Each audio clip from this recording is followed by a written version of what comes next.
Hello everyone, nice to see you again. Today we're going to continue our learning English. បាទសួស្តីសូមស្វាគមន៍ម្ដងទៀតបងប្អូនជួបគ្នាជាថ្មីហើយថ្ងៃនេះគឺយើងនឹងសិក្សាសន្ទនាភាសាអង់គ្លេសរបស់យើងម្ដងទៀតមេរៀនយើងថ្ងៃនេះទាក់ទងជាមួយនឹងពាក្យ calling a friend calling a friend មានន័យថាការទូរស័ព្ទទៅមិត្តភក្តិអញ្ចឹងពាក្យ call នេះគឺមានន័យថាទូរស័ព្ទអញ្ចឹង a friend មិត្តភក្តិ calling a friend ការទូរស័ព្ទទៅមិត្តភក្តិឬក៏ការហៅមិត្តភក្តិក្នុងការធ្វើអីមួយមុននឹងចូលមេរៀនរបស់យើងខ្ញុំសូមបងប្អូនកុំភ្លេចចុច Subscribe Channel YouTube របស់ខ្ញុំម្នាក់មួយផងណាដើម្បីងាយស្រួលនឹងបានវីដេអូថ្មីនៅពេលដែលខ្ញុំផុសនៅពេលក្រោយ Calling a friend អញ្ចឹងបងប្អូនយើងជួយដល់ Conversation 1យើងជួយដល់សន្ទនាទី1តែម្ដងគេថាម៉េច Hello may I speak to Alice please សួស្តីតើខ្ញុំអាចនិយាយទៅកាន់ Alice បានទេចឹងកាលណាបងប្អូនចង់និយាយទៅកាន់ណាម្នាក់បងប្អូនអាចប្រើពាក្យថា May I speak to ចឹងកាលណាគេប្រើពាក្យ may អញ្ចឹងវាជាប្រយោគបែប polite request ប្រយោគបែប request ហើយវា polite ប្រយោគបែបការសុំការស្នើសុំហើយវាគួរសមអូខេបងប្អូនអាចប្រើ can ក៏បានដែរ Can I speak to Alice please ចឹងណាប៉ុន្តែយើងប្រើ may ហ្នឹងគឺវាគេលក្ខណៈថា more polite ក្នុងភាសាអង់គ្លេសថា more polite ភាសាខ្មែរយើងថាវាគួរសមជាង May I speak to Alice please តើខ្ញុំបាននិយាយទៅកាន់ Alice បានទេ B គេថា This is C How is it going This is C នេះគឺនាងហើយអញ្ចឹងនេះគឺនាងកំពុងតែនិយាយហើយអូខេ This is C How is it going តើមានរឿងអ្វីអូខេតើមានរឿងអ្វី How is it going I've been trying to call you all day. I've been trying to call you all day. ខ្ញុំបានកំពុងតែព្យាយាមទូរស័ព្ទទៅអ្នកពេញមួយថ្ងៃអញ្ចឹងគឺបងប្អូនកាលណាយើងទូរស័ព្ទទៅណាម្នាក់ឬក៏គេទូរស័ព្ទមកយើងគេទេមកប៉ះចំយើងជាអ្នកលើកហ្មងបើសិនជាអញ្ចឹងបងប្អូនអាចប្រើថា this is she នេះគឺនាងហើយនេះគឺនាងហ្នឹងគឺនាងដែលជាអ្នកទទួលហ្នឹងគឺ Ali ហើយណាThis is C ហើយបើសិនយើងឈ្មោះ Bill This is Bill នេះគឺ Bill កំពុងនិយាយឬក៏បងប្អូនអាចថា This is Dara នេះគឺ Dara អញ្ចឹងណាបើកាលណាគេសួរ Dara ហើយយើង Dara នឹងជាអ្នកលើកយើងអាចប្រើ This is Dara អញ្ចឹងក្នុងការនិយាយទូរស័ព្ទគឺគេកាត់បន្ថយការនិយាយពាក្យវែងគេប្រើខ្លីៗច្បាស់មានន័យការនិយាយទូរស័ព្ទអូខេហើយពាក្យ how's it's going ប្រែថាតើមានរឿងអ្វី I've been trying ពាក្យ try នឹងព្យាយាម I've been trying គេសរសេរជា present perfect continue ប្រែថាកំពុងតែព្យាយាម to call នឹងទូរស័ព្ទ call you ទូរស័ព្ទទៅអ្នក all day ប្រែពេញមួយថ្ងៃ Sorry about that I was cleaning up Sorry about that សុំទោសអំពីរឿងនោះផងណាសុំទោសអំពីរឿងនោះផងពីរឿងនោះគឺរឿងដែលគេទេមកមិនបានលើកអញ្ចឹង Sorry about that I was cleaning up ខ្ញុំបាននឹងកំពុងតែជូតសម្អាត It's okay វាមិនអីនោះទេ It's okay វាមិនអីនោះទេ So what were you calling me about ដូច្នេះតើអ្នកបានកំពុងទូរស័ព្ទមកខ្ញុំនឹងគឺមានការអ្វីអំពីអីមានការអ្វីអញ្ចឹងពាក្យថា so ដូច្នេះ What were you calling me aboutតើអ្នកទូរស័ព្ទមកខ្ញុំនឹងគឺមានការអ្វី Oh I just wanted to see if you wanted to hang out tomorrow Oh I just wanted to see ខ្ញុំគ្រាន់តែចង់ដឹងថាតើអ្នកចង់ដើរលេងទេនៅថ្ងៃស្អែកអញ្ចឹងបងប្អូនក្លេកមើលពាក្យណា just wanted ហ្នឹងគាត់មានន័យថាគ្រាន់តែចង់ដឹង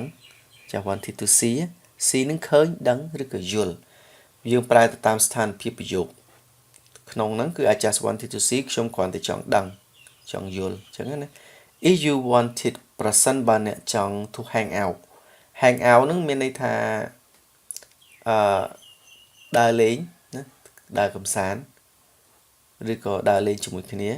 tomorrow នៅថ្ងៃស្អែក Sure ពិតជាចង់អូខេ What did you want to do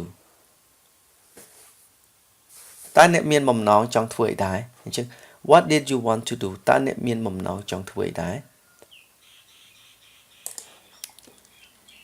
Maybe we can see a movie or something Maybe ប្រហែលជាយើងអាចមើលកុនឬក៏មើលភាពយន្តឬក៏ធ្វើរឿងអីផ្សេងៗអូខេជាងអញ្ចឹងពាក្យ maybe នេះគឺគេប្រើនៅក្នុងករណីដែលគំនិតមិនច្បាស់លាស់ជំរើសមិនច្បាស់លាស់ក្នុងការធ្វើអីមួយយើងប្រើ maybe we can see a movie ប្រហែលជាពួកយើងអាចមើលភាពយន្ត or something ឬក៏រឿងផ្សេងៗឬក៏ការងារផ្សេងៗអញ្ចឹងពាក្យ something ហ្នឹងគឺមិនប្រកបទេអាចធ្វើអីមួយផ្សេងៗទៀតក៏បានណា something That sounds like fun ស្ដាប់មើលទៅគឺសប្បាយអញ្ចឹងពាក្យ sound ស្ដាប់ទៅណា that sound នោះគឺស្ដាប់ទៅ like fun គឺដូចជាសប្បាយ Let's do it តោះយើងធ្វើវា I'll see you tomorrow then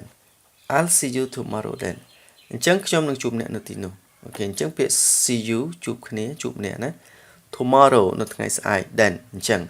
I'll see you tomorrow then ខ្ញុំនឹងជួបអ្នកនៅថ្ងៃស្អែកអញ្ចឹង B គេថាម៉េច see you then ជួបគ្នានៅពេលនោះ goodbye លាសិនហើយអញ្ចឹងពាក្យ goodbye មានន័យលាសិនហើយ see you then ជួបអ្នកនៅទីនោះ goodbye លាសិនហើយអូខេអញ្ចឹងនេះគឺទាក់ទងជាមួយនឹងការនិយាយតាមទូរស័ព្ទបបួលតាមអ្នកធ្វើអីមួយណាបងប្អូនអូខេ now conversation 2 ឥឡូវយើងជួបដល់សន្ទនាទី2 conversation 2 Hi how are you សួស្តីតើអ្នកសុខសប្បាយទេ Is Alice there តើ Alice នៅទេតើ Alice នៅទីនោះទេទីនោះហ្នឹងគឺទីដែលគាត់ទូរស័ព្ទទៅម្ខាងទៀតហ្នឹងណា Is Alice there តើ Alice នៅទេ Speaking What's up Speaking មានន័យថាកំពុងតែនិយាយហើយ Alice កំពុងតែនិយាយហើយអញ្ចឹងបងប្អូនត្រូវដឹងថាការដែលគេនិយាយទូរស័ព្ទគឺគេនិយាយកាត់ណា short word ណាពាក្យខ្លី Speaking កំពុងតែនិយាយហើយមានន័យថា Alice កំពុងនិយាយហើយ What's up តើមានរឿងអ្វី Why haven't you answer the phone ហេតុអ្វីបានជាអ្នកមិនទទួលទូរស័ព្ទអូខេអញ្ចឹងពាក្យ why ហ្នឹងហេតុអ្វី haven't you អ្នកមិនមកពីពាក្យ have not you Why haven't you ហេតុអ្វីបានជាអ្នកមិន answer the phone ឆ្លើយទូរស័ព្ទឬក៏ទទួលទូរស័ព្ទ Oh I'm sorry ខ្ញុំសុំទោស I didn't hear it ខ្ញុំមិនបានឮអំពីវានោះឡើយ I didn't hear it ខ្ញុំមិនបានឮអំពីវានោះឡើយ I had chores to do ខ្ញុំមានការងារផ្ទះដើម្បីធ្វើអញ្ចឹងពាក្យ chores ការងារផ្ទះ I had chores to do ខ្ញុំមានការងារផ្ទះដើម្បីធ្វើ That's all right នោះគឺមិនអីនោះទេ That's all right So what was the reason for your call So ដូច្នេះ what was the reason អ្វីទៅជាហេតុផលសម្រាប់ការទូរស័ព្ទរបស់អ្នកអញ្ចឹងពាក្យ reason ហ្នឹងគឺមានន័យថាហេតុផល So ដូច្នេះ what was the reason អ្វីទៅជាហេតុផល for your call សម្រាប់ការទូរស័ព្ទរបស់អ្នក I want to do something tomorrow with you I want to do something tomorrow with you ខ្ញុំចង់ធ្វើរឿងផ្សេងឬក៏រឿងរ៉ាវខ្លះជាមួយអ្នកនៅថ្ងៃស្អែក I want to do something tomorrow with you ខ្ញុំចង់ធ្វើរឿងរ៉ាវផ្សេងនៅថ្ងៃស្អែកជាមួយអ្នក Sound good ស្ដាប់មើលទៅគឺល្អណាស់ Sound good ស្ដាប់ទៅល្អណាស់ What did you have in mind តើអ្នកមានគិតអីនៅក្នុងចិត្តទេអញ្ចឹងពាក្យថា What did you have តើអ្នកមានអ្វី in mind នៅក្នុងចិត្តអញ្ចឹងពាក្យ mind នេះគឺចិត្តគំនិតរបស់យើង What did you have តើអ្នកមានអ្វី in mind នៅក្នុងចិត្ត I was thinking about a movie ខ្ញុំបាននឹងកំពុងគិតអំពីការទៅមើលកុនអញ្ចឹងពាក្យ movie ហ្នឹងកុនឬក៏ភាពយន្ត I was thinking ខ្ញុំបាននឹងកំពុងគិត about អំពី a movie ការទៅមើលកុន Okay let's see a movie Okay មិនអីទេ Let's see a movie តោះយើងទៅមើលកុន Okay Let's see a movie តោះយើងទៅមើលកុនគេថាម៉េច Until then ជួបគ្នារហូតពេលនោះ Until then ជួបគ្នានៅពេលនោះណា Until then អញ្ចឹងជួបគ្នានៅពេលនោះ Okay Until then អញ្ចឹងជួបគ្នានៅពេលនោះ Talk to you later talk to you later ជួបជជែកគ្នាទៀតនៅពេលក្រោយ talk to you later ជជែកគ្នាទៀតនៅពេលក្រោយអូខេអញ្ចឹងនេះគឺជាសន្ទនាទី2អូខេអញ្ចឹងបងប្អូនមេរៀនយើងប៉ុណ្ណឹងដល់ទីបញ្ចប់សូមអរគុណដ៏ជ្រាលជ្រៅចំពោះការតាមដានទស្សនាហើយសង្ឃឹមថានឹងជួបគ្នាម្ដងទៀតនៅមេរៀនក្រោយសូមបងប្អូនកុំភ្លេចជួយចុច Subscribe និងចុចសញ្ញាកណ្ដឹងដើម្បីទទួលបានមេរៀនថ្មីៗពីខ្ញុំបាយបាយ